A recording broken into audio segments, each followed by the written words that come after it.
Is published and is available at the Fenton by Tom Goodwill, The History of Celoron Park, Celoron Park and Chautauqua Lake. And then there is the unedited, unpublished, unprinted 500 pages that I've written that I haven't gotten to the point of editing and being able to publish and put out for the public. And it's a much more comprehensive view of what the park and what the park life was like. There's also a couple pictures back there of the park, as well as the giant phoenix wheel. Greg's introduction made me a little bit nervous. You know, I go back and I remember, I don't know how many of you remember Lou Holtz, the coach at Notre Dame. And when he was going for the national championship, they asked him, "Are you nervous, coach?" And he would not answer. And they kept chasing him night after night. And the night before the game, after all these questions, he finally stopped and they said, "Are you nervous?" And he said, "No. I go to bed each night and I sleep like a baby. I wake up every 2 hours crying." So I don't think I'm quite that nervous, but nonetheless, put it in perspective, this is an interesting topic. How many of you here were physically at Celoron Park sometime during its period? Wonderful. And I assume that many of you from parents or friends heard about Celoron Park in one way or another. I hope that you'll take the opportunity to look at some of the pictures. What I've started off with is a picture of the entry sign into Celeron today. We're going to start going back into a time that preceded this by over 100 years. Is that good enough? Yep. We're going to talk about the Great Celoron Park, which started in 1894 and ran till its last burning in 1962. I put together a timeline that the beginning history of Celoron and Celoron Park actually started in the 1700s. The beginning of the park itself began with an event that occurred in 1874. Once the park was opened in 1894, it went through what I found to be different periods. The heydays, which ran from 1894 to the war in 1942, and then finally the decline years, which ran from the war until its last burning in 1962. Kind of like, you know, if you think about it, the growth of Celoron Park was kind of parallel to the earlier development of Chautauqua Institution, where Chautauqua Institution was an education, a religious center. Celoron Park was the amusement center of the area. So there was a synergy between the two areas. We can't forget that the beginnings of Celoron Park go back to Captain Celoron de Blainville, if I'm pronouncing that correctly. In 1749, the French king directed him to come back to the Ohio Valley and get French dominance back from the British in the Ohio Valley. He set sail in July from Canada, came across the lake and landed in what is present-day Barcelona, picked up their boats, portaged them from Barcelona to Mayville, or Barcelona to Westfield to Mayville, put them back in the water and came down the lake, stopped once and camped.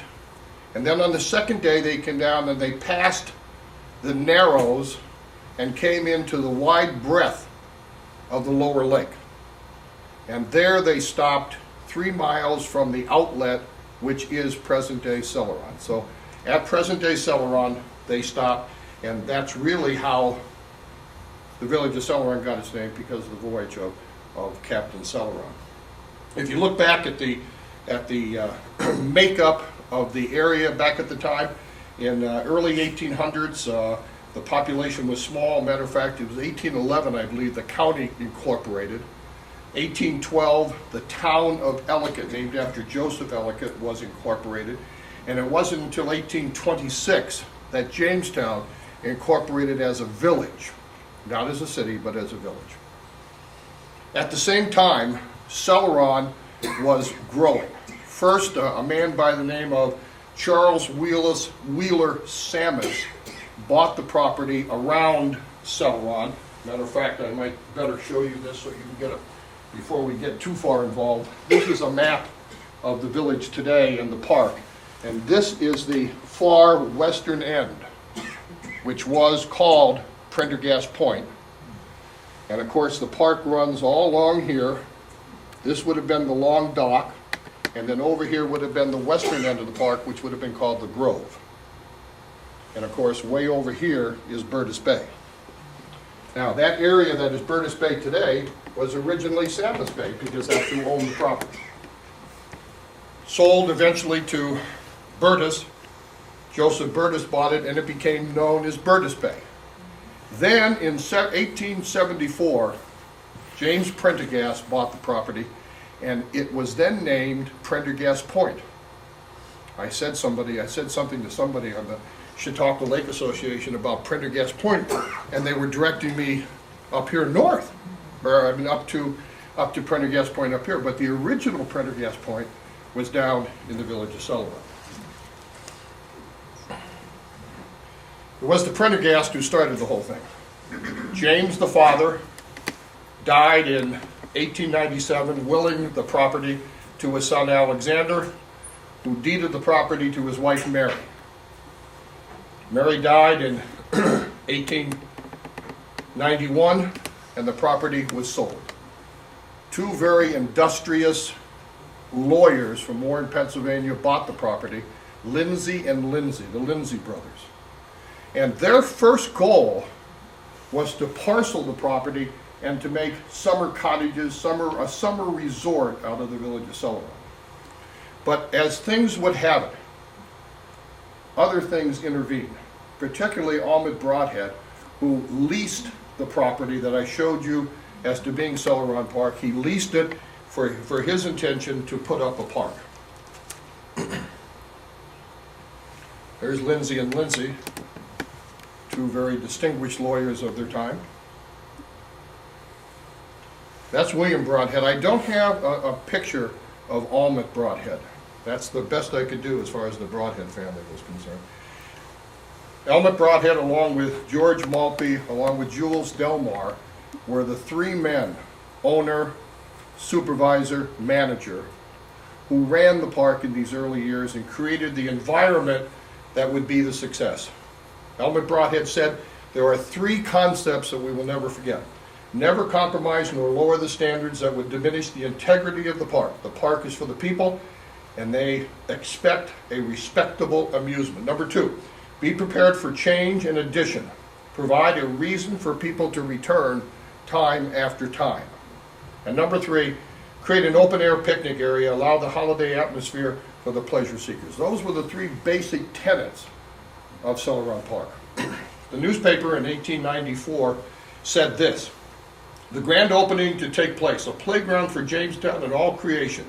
It will have all the wonders of electricity and this giant toboggan slides, magic, mirth, soft drinks on tap, shows every 30 minutes. President A.N. Broadhead and the Celoron Amusement Company has returned from the Tidewater, where they purchased a huge searchlight, let contracts, studied ways of entertaining the great people of Atlantic City, Coney Island, and the other many-headed throngs. All his plans are not unfolded. He is confident of making a joyous season at Chautauqua's chief amusement point. All points on the lake and numerous excursions will contribute to make Celeron the liveliest place in western New York. Unlike many popular resorts, however, this one will be entirely free from objectionable features. So that there will be a harmless amusement for all. All they needed now were the people to come, for the people to show up. This was what the property looked like beforehand. Back there in the background, is the Hotel de Celeron. That was built in 1893. So we know this is before the park, so this must be right at 1893. Some say that this house here eventually was enlarged and became the Lakeview Hotel. I'm not sure I believe that, but that's one of the things that people have said. So now all they needed were the people to come. And here is a picture of one 4th of July. Don't know what year it was, but I do know that the newspaper accounts regularly indicate that the 4th of July was 30 or 40,000 people.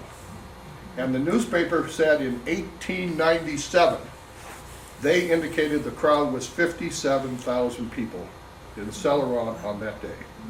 Now that's unbelievable, but true, I hope. Well, let's try and get oriented. Let's see if we can try and find out what the park looks like. If you remember the western end, that's right down there. The first thing you come to on the western end is a 3-story bathhouse. The bathhouse had 3 slides that came into the water, and the one in the center, you can see, had a humpback on it. That was called the camel slide, or the camel toboggan. 150 dressing rooms, bowling hall, pool hall, barber shop, shooting gallery, ice cream parlor, everything in the bathhouse. Behind the bathhouse is the large auditorium with the Turkish spires coming up. Here you see what was called the Lover's Bridge. You'll see it closely later, along with the Searchlight Tower. Here's the long dock that went out 600 to 800 feet out into the water to accommodate the steamboats that would come from Jamestown, come from Lakewood, come from Mayville to drop off or pick up people. You went over into the Grove side. This is, so you can orient yourself, this is present day Dunham Avenue. If you come down from Fairmont Avenue, you come down Dunham to the dock that we have now, which is not 600 feet long. It is 60, no, it's probably 60 or 70 feet long. And this is the Grove. This is what we would call today the Midway. This picture has to date, well, my guess is, I don't know, it's an artist's rendition. There's some things missing. It's somewhat hard to date, but my guess is it's probably 1896. As we look further at this area, here's another picture of the western end. Here is Prendergast Point and Bertus Bay. There's that toboggan slide.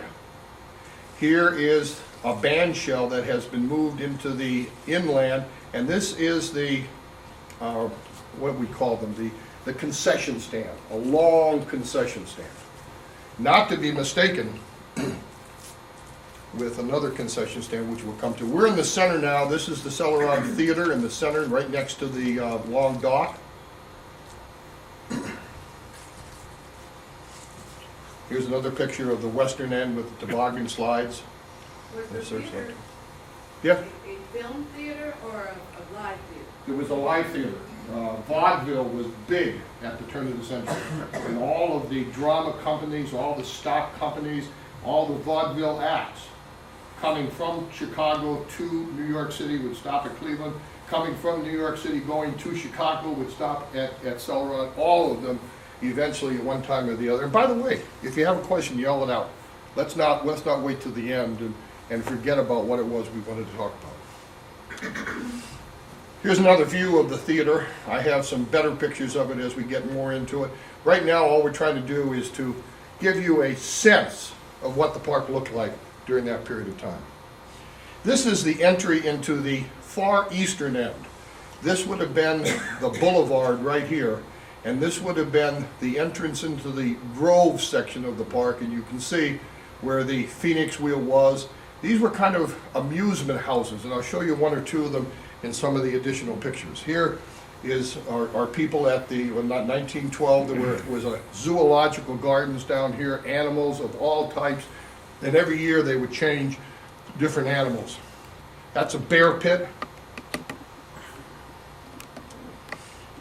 You know, this is a picture we found, and I have no explanation for it. The Cats and Jammer Castle. Now, for those of you who are my age and older, remember the cartoon, The Cats and Jammer Kids. And my guess is this was some type of fun house. A fun house at the turn of the century. This large tree was very emblematic of the Grove, and back behind there is an amusement called the House Upside Down, where everything evidently would have been upside down. You go in and have that impression of being upside down. Now we're going to start, and we're going to build Celoron Park. We're going to try to go over what was there in 1894 when the first people visited Celoron Park, and we're going to construct it from 1894 to about 1898, about 4 or 5 years, because really the real growth of the park occurred in those first 4 years. We're looking now, excuse me, at the eastern end of the park, and way down at the end here is a building. And I can bring that a little closer in this next picture, and that building is one of the first structures in the park. It was called the Cyclorama. It was a dance hall. Dancing at the turn of the century was big. Everybody danced. And if you didn't have a dance hall, you didn't have people come. The amazing thing is, when it was built as a dance hall, as you can see, it's out over the water.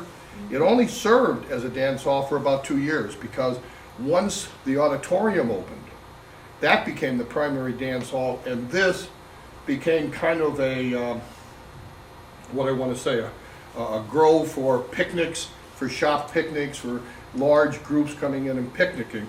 And it was not used as the dance hall for a number of years. We go back now to the long dock. You can see, by the way, and you'll see it better later, the trolley tracks went all the way out to the end of the dock. So you didn't have to walk out there, you rode the trolley all the way out to the end. And this is the Phoenix wheel. Right here is the dome of the Hotel de Celeron, and this is a very unusual structure. It's over the water, and it is a band shell, but it had an unusual name. And it got its name because of what it looked like. Helmet? Ah, close. It was called the Womanhood Theater because it looked like a woman's body. And we know this picture is 1896 because the Phoenix wheel was put up in 1896, and this band shell, Womanhood Theater, was moved inland in 1897. So we know exactly the date of this picture, which is 1896. Is it on the island right now, though? No, it is built out over the water, and what was put in that spot was the Celeron Theater. The island is about 400 feet west, and they had the circular swings out there. This is a picture of the Hotel de Celeron, a very classy building for its time. I think it had 38 rooms in it. Very, very classy. And we use the Hotel de Celeron in our picturing for a lot of reasons, one of which is to date the pictures. The Hotel de Celeron was built in 1893, and there was a fire that damaged the hotel in 1902. And in 1902, this triangular cap was burned off. So if you don't see that triangular cap, you know the picture is after 1902. But you also know it's before 1914 because the hotel burned to the ground in 1914. So this picture is before 1902, and you can see the crowds of people. This is all in that area in the western end of the park. Dunham Avenue would be right here in front of the hotel and behind the band shell. There's another picture, again, maybe a clearer picture of the Hotel de Celeron. One of the amusements that I found almost every year was the guy that went up 80 feet and dove into 2 feet of water. Well, sometimes it was 60 feet and 3, I don't know, it changed all the time. But nonetheless, this was Captain whatever, and his miraculous dive into shallow water. Kind of like what, if any of you ever went to Atlantic City during the heyday of the steel pier and all that, kind of acts like that. We're all part of Celoron Park. There's a picture of the band shell that was moved, as you know, from the water inland.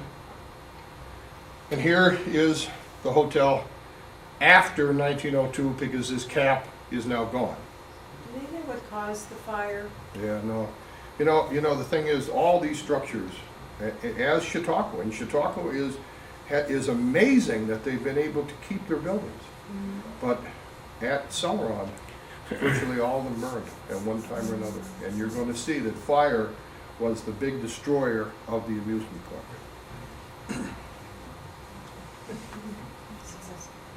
Oh, we get a little peek. You can't really see it. I think we have a better picture. Right next to the Hotel de Celoron was the new hotel that was built in 1900 called the Imperial. You may remember it as the Celeron or the Yellow Submarine. Yeah, that's when it was ugly. Now we're talking. Now, that's when it was, this is when it was nice. Now, by the way, this picture is being taken from the bandstand on top of the Midway restaurant. We'll get to that in a little bit later. And this is the concession stands that ran down the side. Here's the bathhouse. The bathhouse, I don't have any good picture of it prior to the fire in 1900. But you can see that, first of all, it's no longer 3 stories tall all the way from end to end. The lower side is 1 story, and the only portion where it's 3 stories is in the center, where it accommodates 2 toboggan slides. Maybe that's a little better picture of it. You can see how the 3 stories are there to accommodate the slides that go into the water. What did they use to slide down on? Toboggans, actually like a snow toboggan. You would have to carry that back up. And you listen, back at that time you had to work for your enjoyment. It wasn't easy. They have them at Midway Park too, and in the. Did they? And in the Midway Park Museum, they have pictures. They have pictures of them. Yeah, it's amazing. And it was really the place to go at the time. I mean, not only that, but at the period of time, this is a group of Baptists who had baptisms in the lake. I don't know if he came down the slide and ended up baptized. We just walked on the water. Well, you just walked on the water. But it was a great location. You can see it was used for many different purposes. We're going to walk now on the boardwalk or the promenade over to the bridge that leads out to the searchlight. The moorish structure at the end was a searchlight put over a crib, which is a water main that was put in years in advance. That moorish structure became a boathouse for the rental of boats as time progressed. These are the same 2 women who were walking out there. And that bridge had its name called the Lover's Bridge. And maybe you can see by the little nooks that are there that you and your girl, or you and your guy, could stop, sit down, and talk for a while. So this was called the Lover's Bridge. It collapsed in 1904 on the 4th of July from the weight of a number of people watching the fireworks. And the whole bridge collapsed. That's the long dock. That is Dunham Avenue, and here is a trolley coming out. And of course, don't forget, the end of the dock is still way out here. This is the ticket booth where you would have had to have gone in order to get your ticket for the Steamboat. And it is amazing that the 2 primary ways of getting to Celoron Park were either by paddle wheeler or by trolley. And guess who owned both of those? Almond Broadhead. So not only did he own the park, but he owned the means for people to get to the park. So it was kind of a monopoly of the day.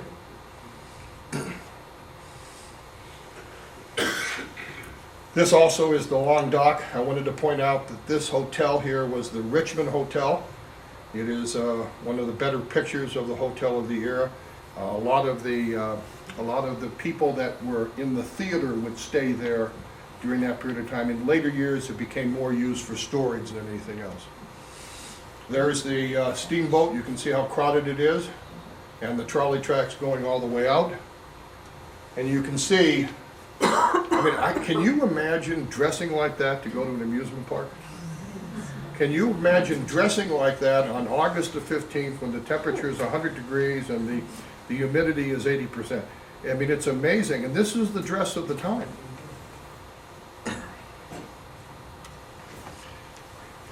We're now looking at not the large structures back behind, but this circular structure here in front.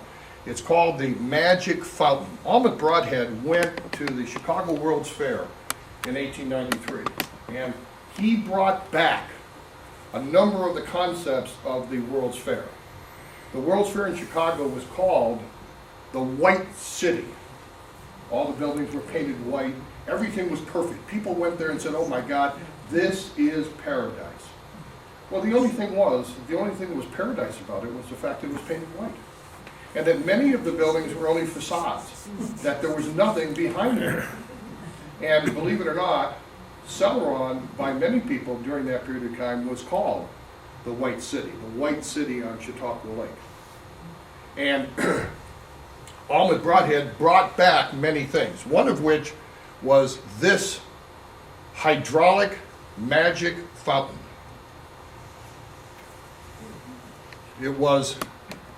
It had colored water that shot up, that looks all white there. Oh, there's the colored water. And it was run hydraulically by an operator who was underground. And people were amazed. Now keep in mind, this is the turn of the century. We may not be amazed by it today, but can you imagine what your grandparents or great-grandparents thought sitting there watching this amazing display that was brought back to Celoron, New York from the Chicago World's Fair? How long did that last as a structure? Sometime in the late 20s they took it out. I wasn't able to find an exact date, but sometime in the late 20s.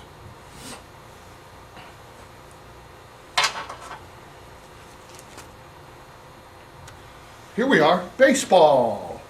The baseball park. This was down at the far western end. And keep in mind, we're still in 1894. We haven't even gotten to what happened in 1895 yet. But in 1894, here was the baseball grounds. And my goodness gracious, what a display that was put on here in any of the times that were there. Greg alluded earlier that Celeron had Honus Wagner, Grover Cleveland Alexander. Let me name a few more. Christy Matheson, Cy Young, Rogers Hornsby. And how about this one? How many remember the name Joe Tinker? Okay, I know Greg does. Who was Joe Tinker? Tinker, Tedward, Stitch. You got it. Chicago Cubs, Tinker's ever in chance. He was part of the great double play from the Chicago Cubs era. And of course, Babe Ruth. And Babe Ruth being here is a story unto itself. I mean, we could talk virtually for an hour on what Babe Ruth did when he was here. Not the least of which was hit during practice a 500-foot home run from home plate into Lake Chautauqua. Yes. How many acres was the park? About 7.5, almost 8 acres.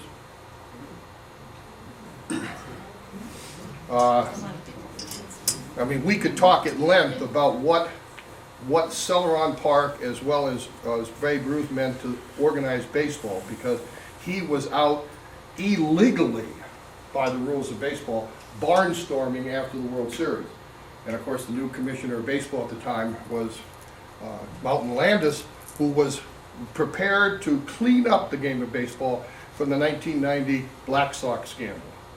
And Babe Ruth was bigger than baseball. He was baseball. And the conflict between he and Landis was eventually settled, and baseball became a management game not solely run by the players.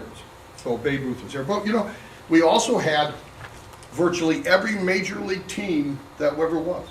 The Cleveland Indians, the Washington Senators. The Washington Senators, remember them?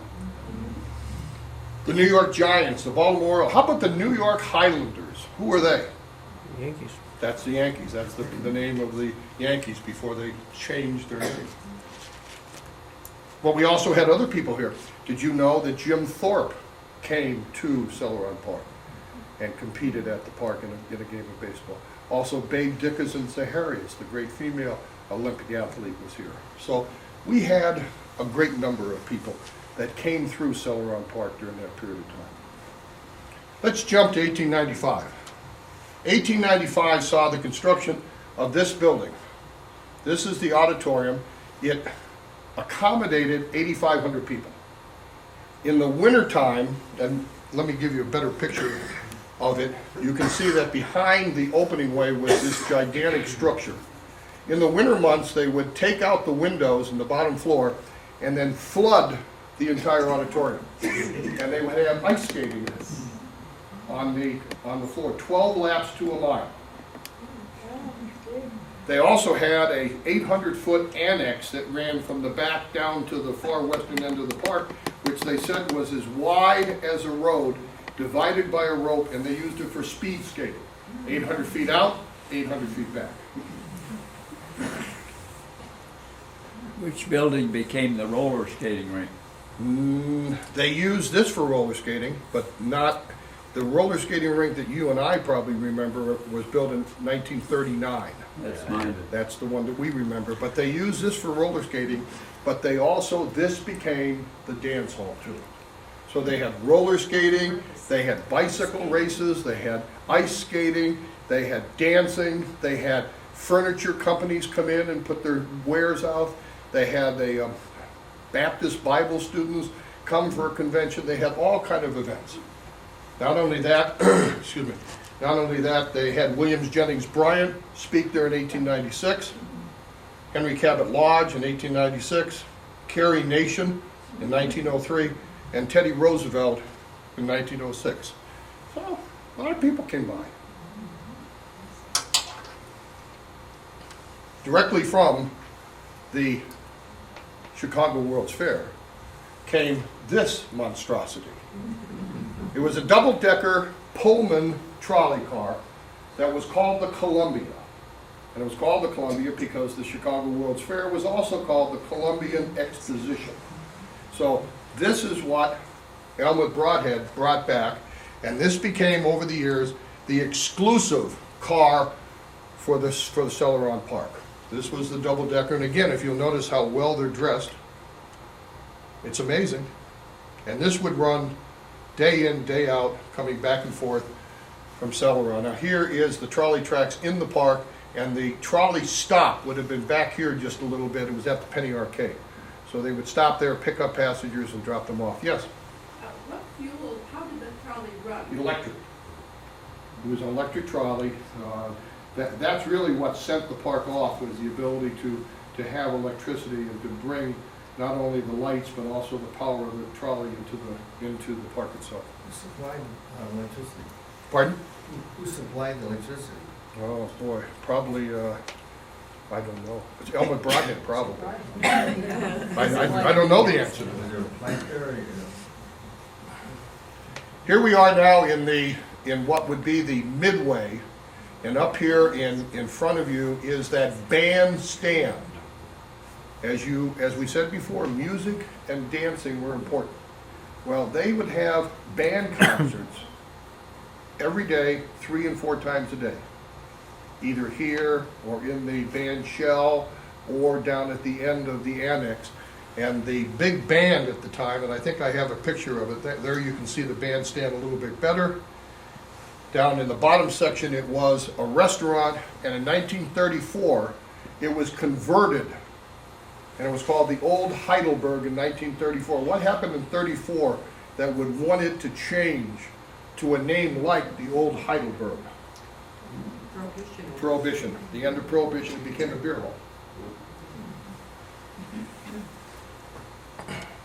There's Professor Gage and his gold band, which played at Chautauqua from 1894, I think, until, let's see if I have that down here.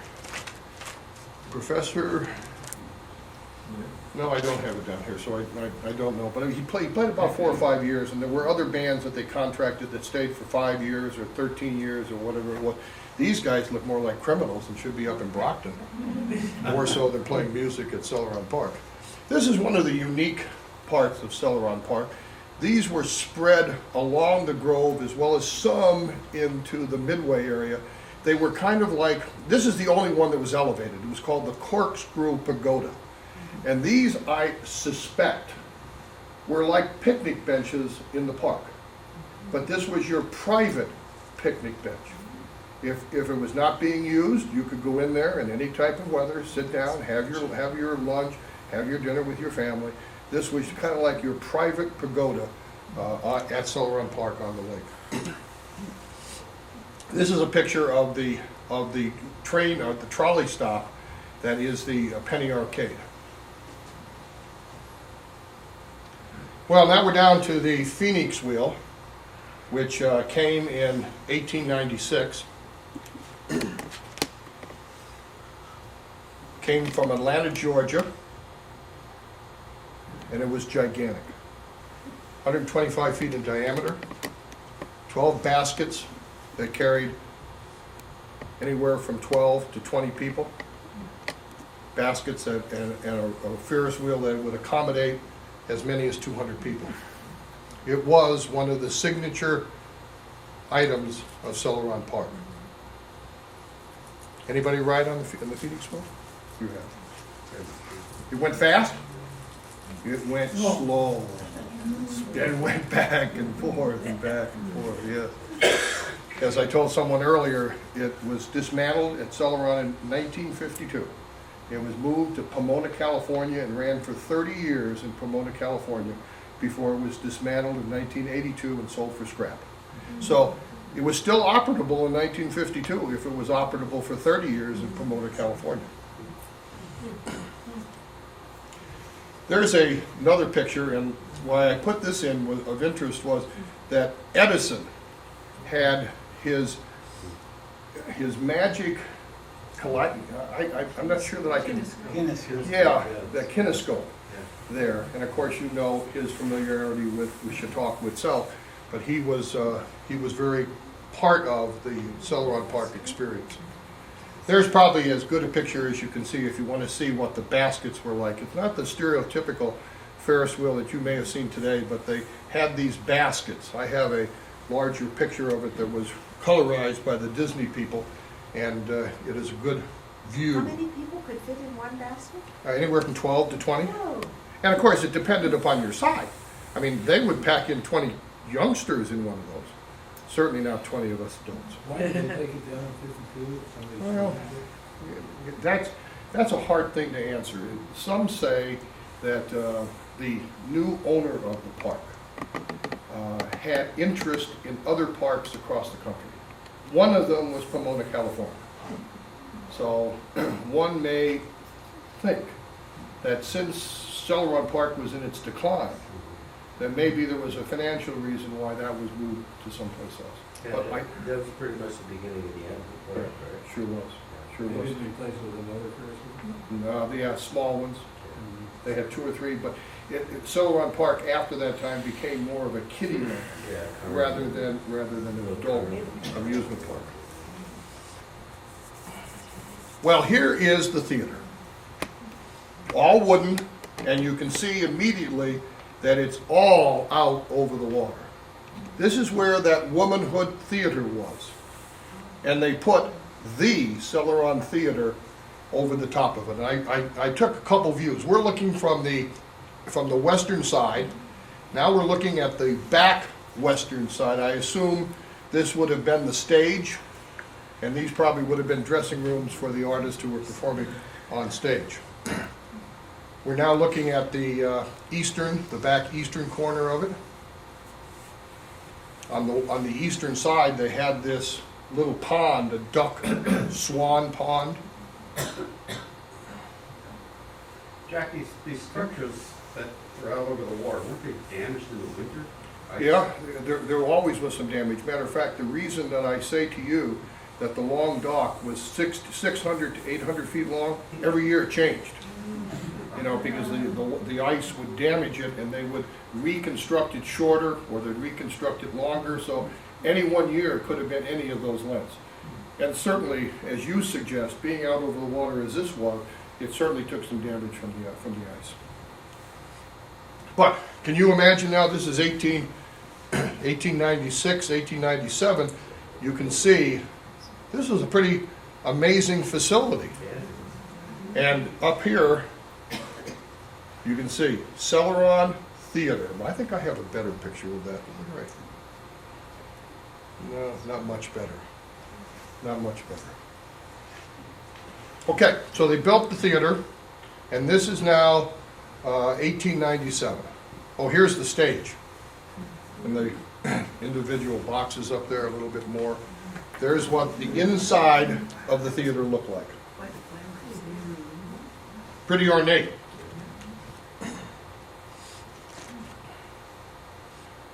Okay, what happened? Okay, let's go back to the band shell. There's the band shell that was moved in 1897.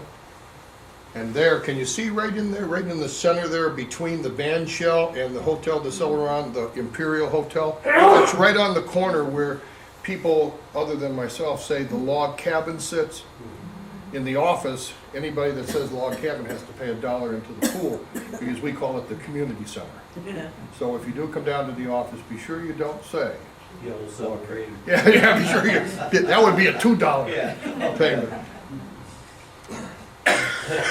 I don't know if that's John Philip Sousa's band, but he did play and perform at the band show in Celeron.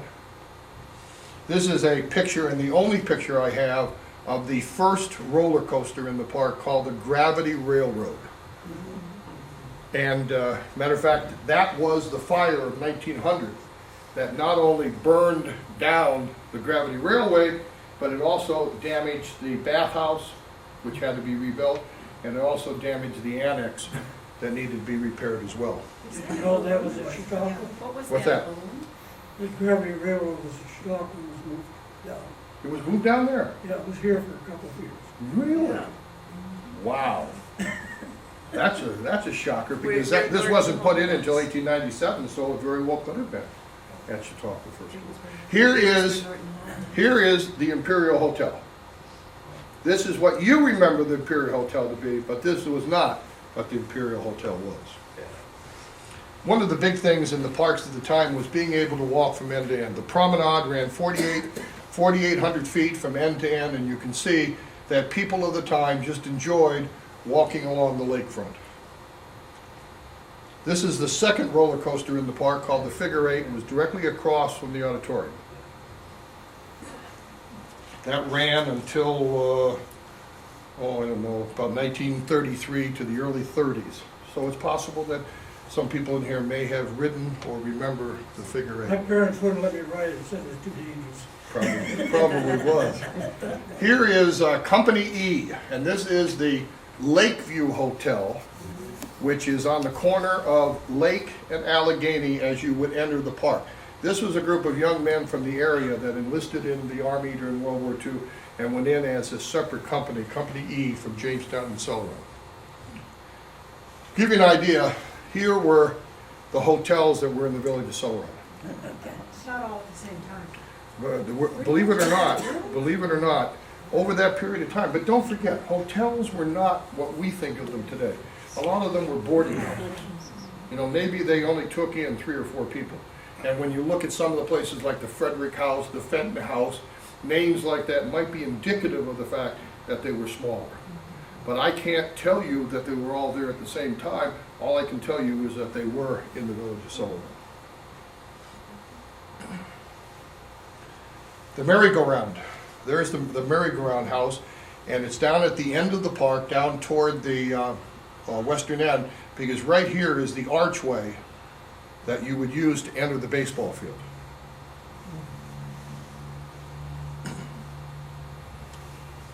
Not only did we have the park, but we also, on a regular basis, performed the Hiawatha play by Longfellow in the swamp area. Of course, it's all swamp down there right now, but in the swamp area down toward Jamestown. It probably is more like Jamestown today, but if you'll notice on this map here, you might want to look at this one here. The white is present-day Celeron, the white. The orange boundary is Celeron in 1894 until 1906, and that encompasses Fairmont Avenue. McDonald's, Wegmans, all of those things, they belong to us, and we're getting them back. As soon as they burn down. That's right. 1904 saw tragedy. I don't know because we have no picture, but this is a picture of the loop de loop. This is another one. This picture is probably more representative of what may have been at Celoron. But in 1904, they put it in, and early in its first week of operation, a girl and her friend from Cleveland, Ohio, she was the daughter of the police chief from Cleveland, Ohio, fell out of the cart and then got ran over by the cart. She died, and the cart and the ride lasted only 2 weeks. He was taken out. And it was one of the tragedies, and one of the only tragedies, really. I mean, there were other things that happened, but this certainly was a major tragedy at this time. This was a roller coaster, too, called the Coney Island Tickler. Coney Island Tickler, 1908 to 1915. It was a gravity roller coaster. You sat in these tubs and you rolled down, boom, boom, boom, boom, boom. What passed for amusement at that time was really something. Here we have now the grand stage. They put this up in 1909, and I don't know how many of you ever saw. Do you ever see living statues? Yeah. Okay, well, my suspect is right now, this is a show of living statues. What they would do is they would put the screen down, put the screen down, curtains down, and the actors would get in different poses. And when they opened the screen up, you would see statues because they wouldn't move. Then they put the curtain down, people would change, and now they had a different display. That was amusement. But also, from anecdotal information that I acquired, they also had a number of contests at the park. One of them they called, you ever hear I'm sure you have, of the soda called knee-high? Okay. They used to have the knee-high contest. And what they would do is they would take girls and put them behind the curtain and have them pull their dresses up to above their knee. And they would raise the curtain up to knee-high. And by the crowd's clapping, they would determine who the winner was. And it worked very well until one time they put a man back there and he won. So that kind of ended that contest. I will ask you to note also that this structure out in front right here, that's the projection booth. That was put up in 1920, and it was showing silent movies. 1927 was the first talking movie to be played at Celoron Park.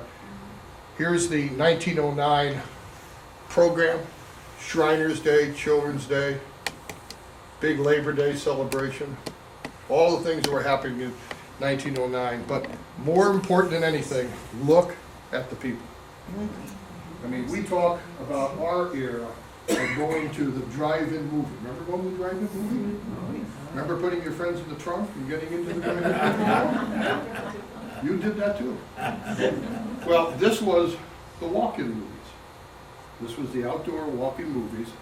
And look at the crowd. Unbelievable. How many months a year was the park open? It would open usually on Memorial Day and closed on Labor Day. Did they use it any other time? No, well, they did extend the season for baseball early and late. They did have some events that may have used the auditorium after the closing, but there were special events, not necessarily park events. Yes? Why didn't it spill over into Fluvanna? The lake is so narrow there. I don't Or know. did it? What's that? Did it spill over into Fluvanna? at No. all on the other side? No. There was and I don't have a picture here of it, but I do in the archives, have a picture of the Celoron Greenhurst ferry. There was a ferry that went across from Celoron across the lake for a number of years, and that would have been around 1920s, 1930s, someplace around there. What happened? Isn't that the Celoron Theater? What's it called? What happened? The Pier Ballroom. Now wait a minute, didn't you guys go to the Pier Ballroom? Yeah. Didn't you dance in the Pier Ballroom? Is that the Pier Ballroom? Guess what? It is. Because what happened was, in 1920, the auditorium burned. So all of a sudden, remember that cyclorama I showed you earlier? All of a sudden, they had to use the cyclorama for dancing, and boy, it was not adequate. So they over the 3 years, they converted the Celoron Theater to the Pier Ballroom. What did it look like? Remember there were chairs in there? They advertised it as 3,000 couples can dance at one time. Spectators on the balcony and no freak dancing. Okay. What is freak dancing? My assumption is it would have been the dancing of the 20s, the Charleston. Charleston, things Yeah, like that that. was freak. That's what I would suspect. Now, this was the dance hall for 6 years. This was the Pier Ballroom for 6 years, What period? 1924 to 1930. It burned to the ground. Was this a colorized? Yes. It burned to the ground in 1930. In 21 days, they built the new Pier Ballroom. 21 days. It was called the Castle Gardens. Oops, I got ahead of myself. This is the Greyhound, the 3-loop roller coaster that ran along the lake. One of the iconic pieces of the village of Celoron Park. What happened to the, this is the entryway that was put in about 19, let me check and see. Don't know, 1930? Here is the new Pier Ballroom. This is the one that you danced in. This is the one that had all the big bands of the 30s and 40s, the Glenn Millers and the Tommy Dorseys and all of the big bands. This is where they came. How many days to build? 21 days. They worked day and night for 21 days, and up went. What did it look like on the inside? Do you remember? I remember. At one end was a stage. At the far end was a bar. Was that the roller skating? Nope, No, not yet. not yet. Why did they have so many fires? All wood, not cared for as carefully. Don't forget, a lot of the workers there were transient, were as we call them today, carny type of people. Someone lights a cigarette, someone forgets. The electricity wasn't as good and as wired as well. There was all kind of reasons why fires would have been prevalent at the time. Here we have Evans Skate Rink. Put up in 1939, became the roller rink. Also hosted professional wrestling. You ever see a wrestling match there? They had the big ones, the big guys there, right? Some great professional wrestling there. Ilio DiPaolo. Ilio DiPaolo from Buffalo, New York. I found this in one of the books, kind of a sticker that we used back at the period of time, the 30s and 40s, for the Evans Skate Rink. And today, that's Celoron Park. From here, which is Prendergast Point, all the way down to here, which is the island in which the airplane swings were, all the way down to here where the theater went over the water, to here where the long dock went out, to here where the Ferris wheel was, and to this whole area down here that was the zoological gardens, the house upside down, the Cats and Jammer house, all those things, all part of that. Today, this area here is Lucille Ball Memorial Park. This section here is currently owned by Northwest Bank, and we still have hopes of development of that piece of property. We as a new administration have come in, and we have a lot of people working with us, and we hope that someday we will never bring back Celoron Park. But we hope that we can bring back the memories of and the flavor of what was Celoron Park. Has there ever any movies made of Celoron Park? Not that I know of. Not that I know of. I wanted to thank you all very much for listening to us about Celoron Park. I think it was a great place, personally. I hope that as we try to progress, we have a $36,000 local waterfront redevelopment grant that we're going to start activating in April or so, to start having community people another look at the property and see what we can do. Our concept is that we, the public entity, have the ability to develop the waterfront side the 4,000 feet of waterfront, because we have to get by the EPA and the DEC and all those letter people.